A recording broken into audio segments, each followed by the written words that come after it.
that you would work in wealth management, like, at all. Why?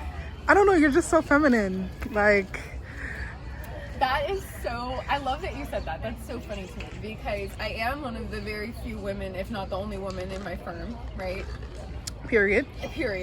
And I'm surrounded by wonderful men, so I'm grateful for their mentorship and for their business partnership. Sometimes I'll start a sentence, and I don't even know where it's going. I just hope I find it along the way.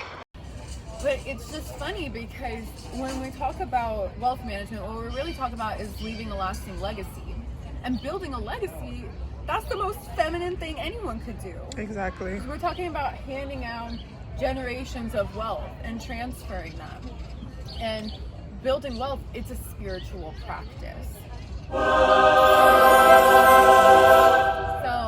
one of the things that we're in the midst of right now is the greatest wealth transfer in all of history.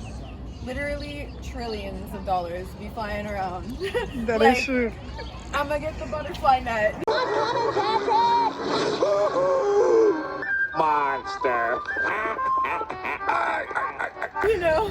So what's one advice or tidbit that you would give to Gen Z during like this wealth transfer? I love that you asked that question because if we follow the money, which all of the best wealth managers, investors, and successful, and I put quotes because money is not the only thing that makes you successful, so that's number one.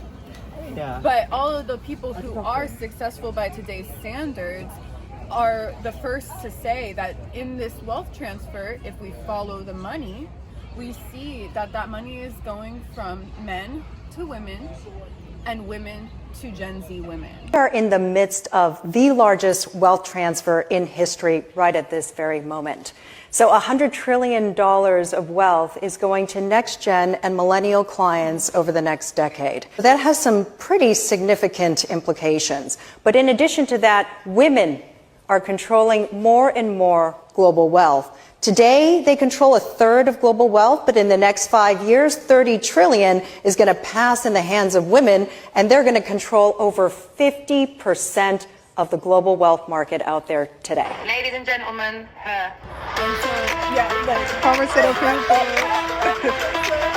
One for the moment, one for the dress. Like, we get to celebrate that. And so my piece of knowledge or wisdom to hand down to Gen Z women is that energetically, your job right now is to prepare yourself to receive.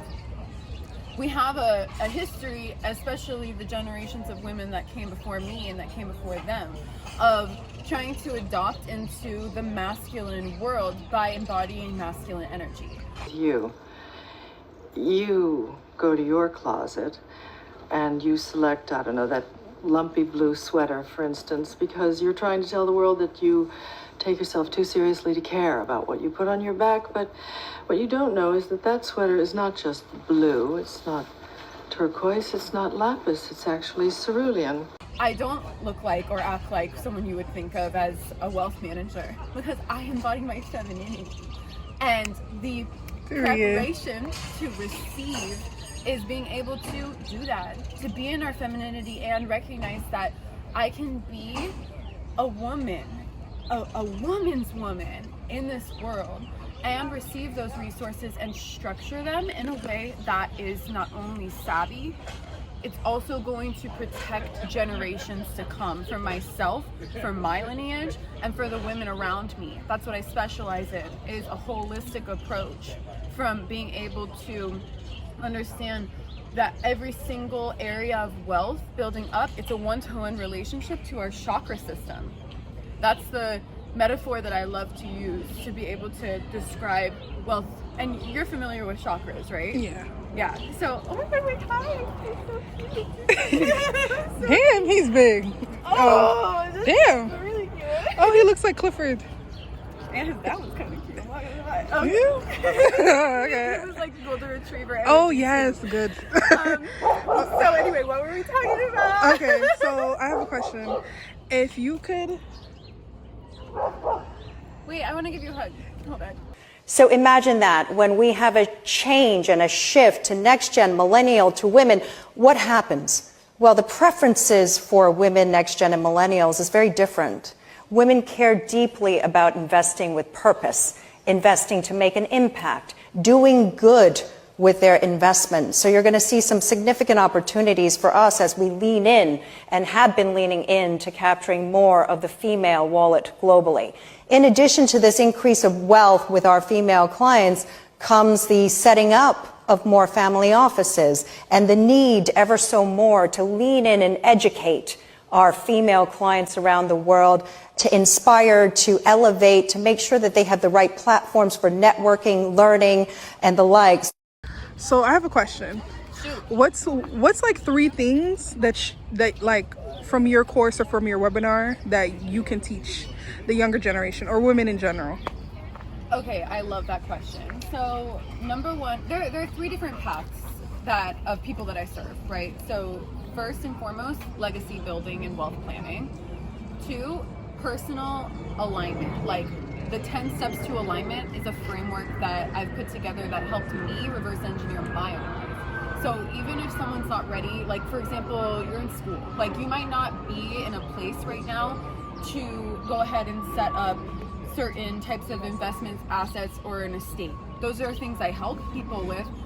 But right now in life, you might be more and I don't mean to make an assumption about you, I'm just saying as a demographic, someone who's in school and is younger might just be looking to understand how to reverse engineer their dreams. And I've put together a framework to be able to do that, because everyone wants to be successful, but very rarely do we sit down and define what success is on our own terms.